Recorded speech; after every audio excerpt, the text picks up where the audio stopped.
Ever been mid-meeting when your belly starts a loud conversation? Here's why. Hunger isn't just emptiness, it's your body sending an urgent signal. Empty stomachs release ghrelin, a hormone that zips to your brain and literally says, "Time to eat." And your senses help. Seeing food spikes ghrelin and makes cravings louder.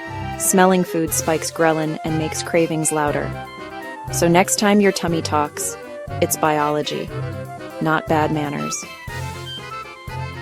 Like this for more quick science, share with a hungry friend, subscribe for more brainy bites.